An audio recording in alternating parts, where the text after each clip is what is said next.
Tinawagan kita kagabi. Nasa ka ba? Ba't di ka sumasagot? Hindi ako umalis.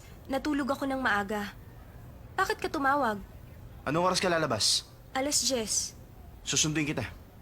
Ba't mo ako susunduin? Mamaya mo na malalaman. Teka, huwag mong sabihin yun na naman ang binabalak mo. Saan tayo pupunta?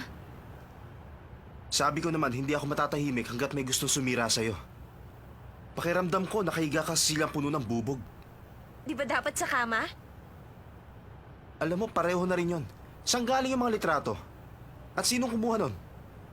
Itong address niya. Alam mo ba kung sino nag-set up sa'yo? Hindi. Pero gusto kong malaman. Kung ganun, tumahimik ka.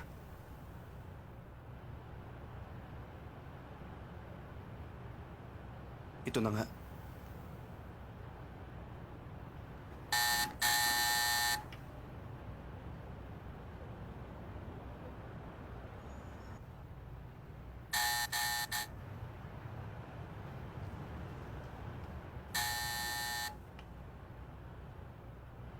Sandali, nandyan na!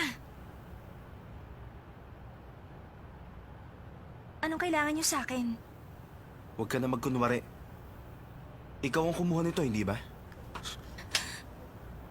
Dawming sir, baka nagkakamali ka. Hindi niya yun magagawa. Si Legion yan.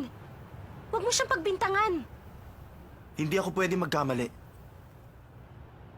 Bakit mo sinetra si Sensei? Di ba matalik mo siya kaibigan?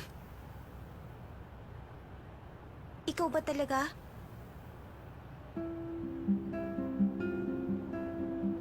Imposible. Lasing ka ng gabing yun, hindi ba? Hinatid ka pa nga ni Shing, ha? Paano mo ako makukunan ng litrato? Ang totoo, hindi pa ako lasing nun. Hinatid nga ako ni Ching, ha? Saka kita sinundan. Para hindi ka magduda sa akin. Pinlano mo yun? Hindi ko naman talaga pinlano yun. Na makita kong pinasok ko na lalaking yun sa motel, naisip kong pagkakataon ko na yun. Legion, napakasama mo pala. At sino mas masama?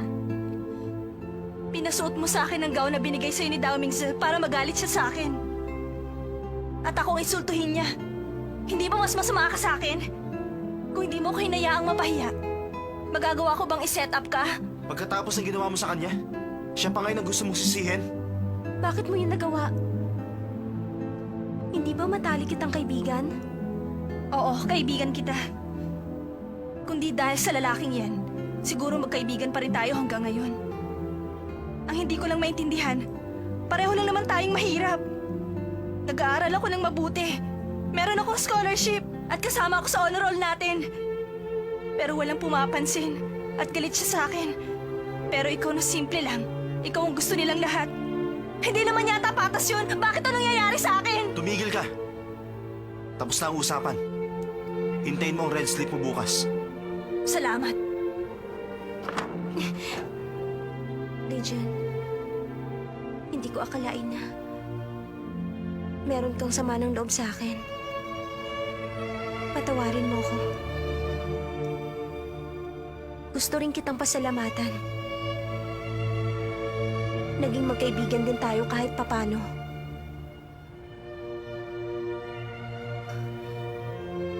Lagi ko tong dala kahit saan.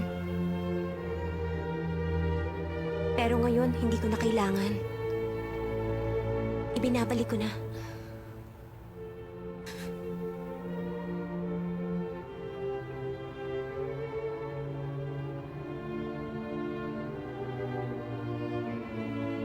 Dawingzi, nakikiusap ako.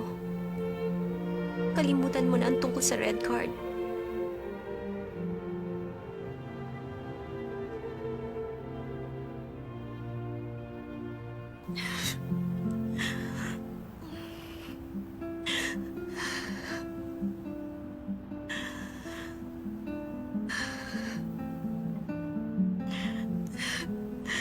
Shansai, patawad.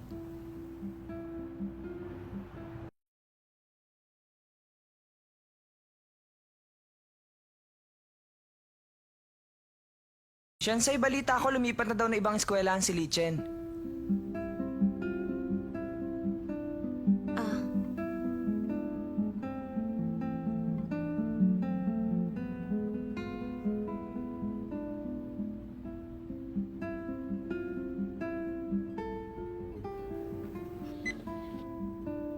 Shansai, patawarin mo ko. Alam ko nasaktan ko ang damdamin mo. Pero dito sa puso ko, ikaw ang nag-iisa kong best friend dito sa Inde.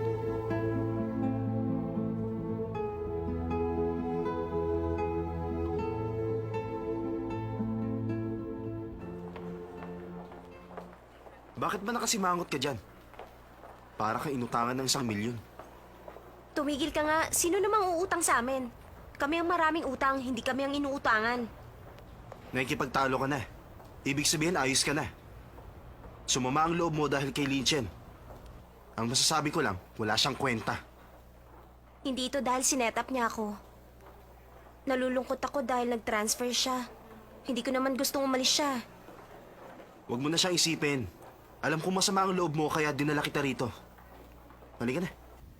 Hindi ba mahal ang mga damit dyan? Ayokong pumasok. Halika na. Ano bang gagawin natin dito? Magandang araw, Master Daming, sir. Maraming in-order na gown ang kapatid niyo para sa kasal niya. Nagpapasalamat kami. Humanap kayo ng damit na bagay sa kanya. Opo, sir. Sandali lang. Para saan ba ang damit? Magbabiyahe tayo. Magbabiyahe? Sinong nagsabing sasama ako sa'yo? Sige na. Ano ba?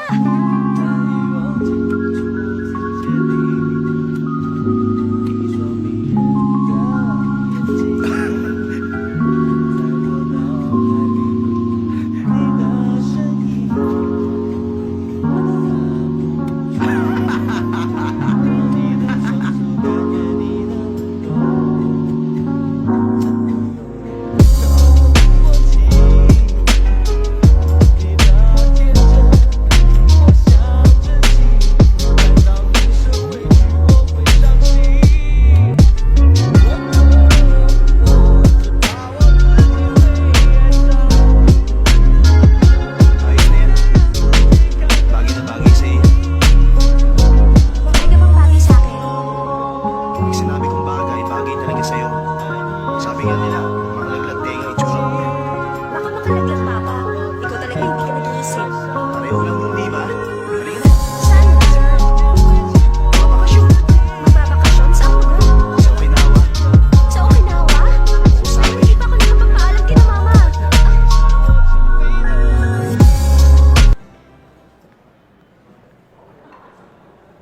Tumawag na ako sa bahay niyo. Ang papa mo nakasagot. Ang sabi niya, pwede ka raw sumama sa akin. Okay lang naman daw. Pinagkatiwala ka nila sa akin. Ewan ko ba? Para talagang sira yung mga yun. Hi, Ay, kayo pala. Michuo. Doon muna kami. Okay, susunod kami. Sir, ang gamit nyo. Ah, iwan mo na dyan. Ito naman po yung cellphone. Okay, pwede ka na umalis. Sige. Oh, Hindi ba meron na akong cellphone? Bakit mo pa ako binibigyan? nakaset yan sa Japanese system. Magagamit mo yan sa Okinawa. Salamat.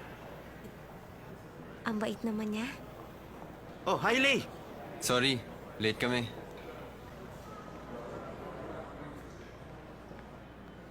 Si Lei ba talaga yon? Ang laki ng pinagbago niya mula nang dumating siya galing France. Tayo na. Oo, Ako na. salamat.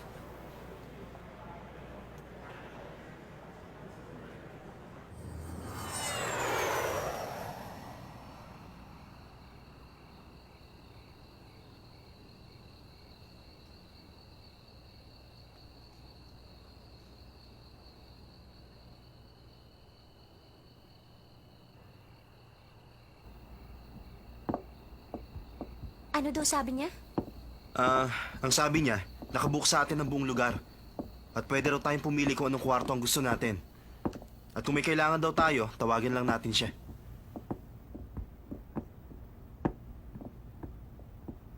Wow! Ang ganda ng tanawin dito. Kita-kita ang dagat.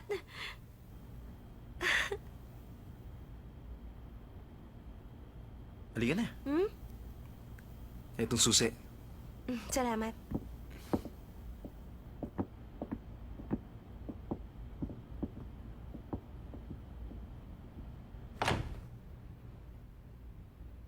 Wow! Ang ganda ng kwartong to. Kita ba sa bintana ang dagat?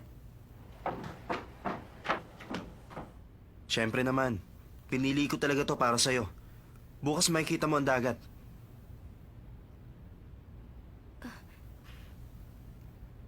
ito ang magiging kwarto natin.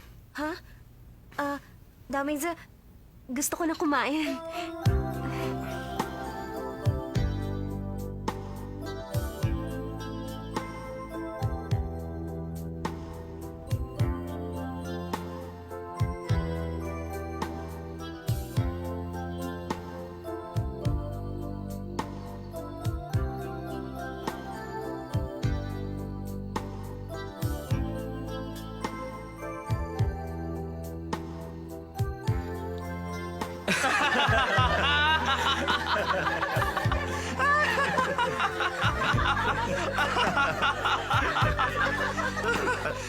Ano binili mo?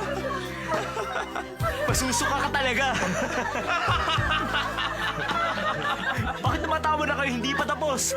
Meron pa ako isa ikikwento!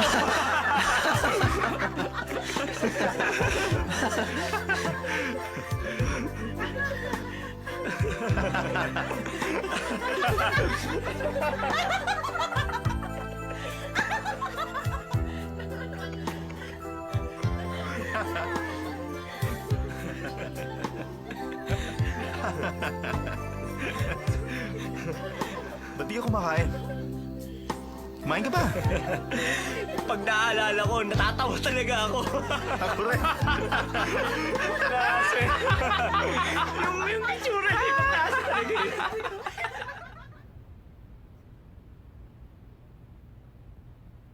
Bumibilis ang tibok ng puso ko. Magkasama kaming matutulog ni Daoming sa kwartong ito. Anong gagawin ko?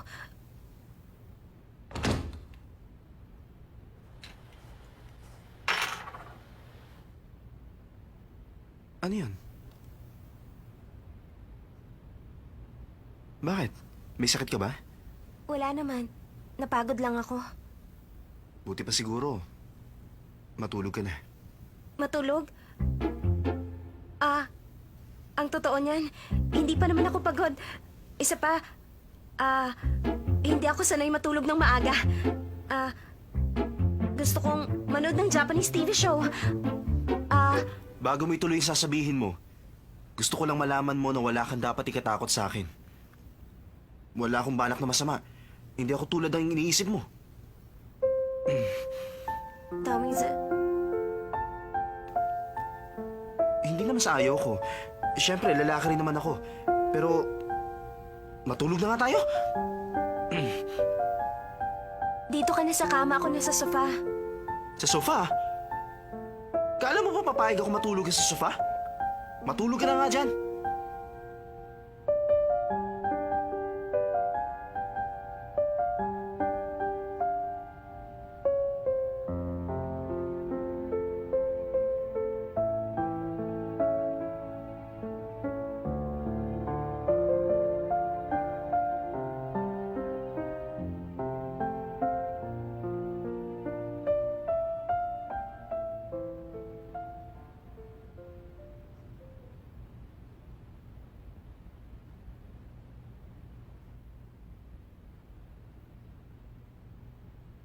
Bakit ganon?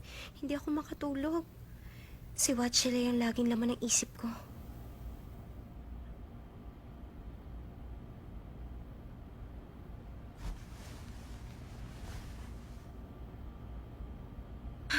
Ayoko na mag-isip. Hindi ko na kaya ito. Maglalakad-lakad na lang muna siguro ako.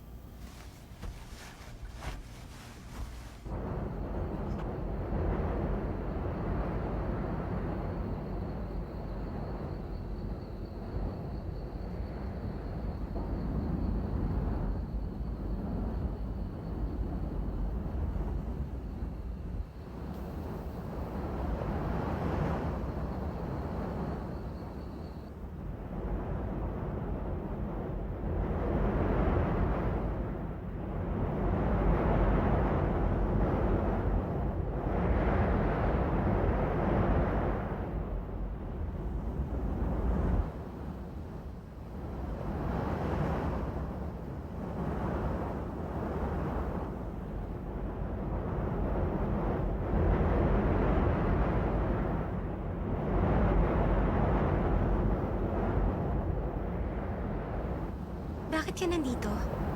Wala. Si Damingso. Siya ba? Natutulog na. Kanina ka pa ba dito sa tabing dagat?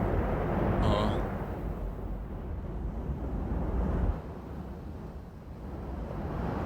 Masama bang pakiramdam mo?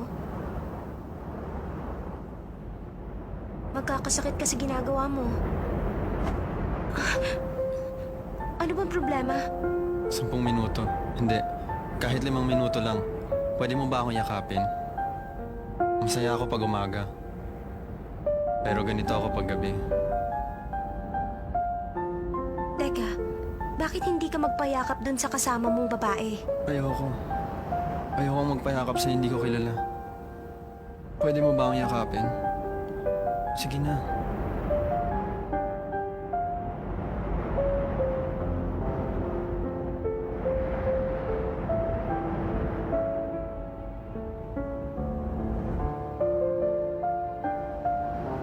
Matagal kong pinangarap na mayakap si Watchele. Mahal ko siya noon pa man.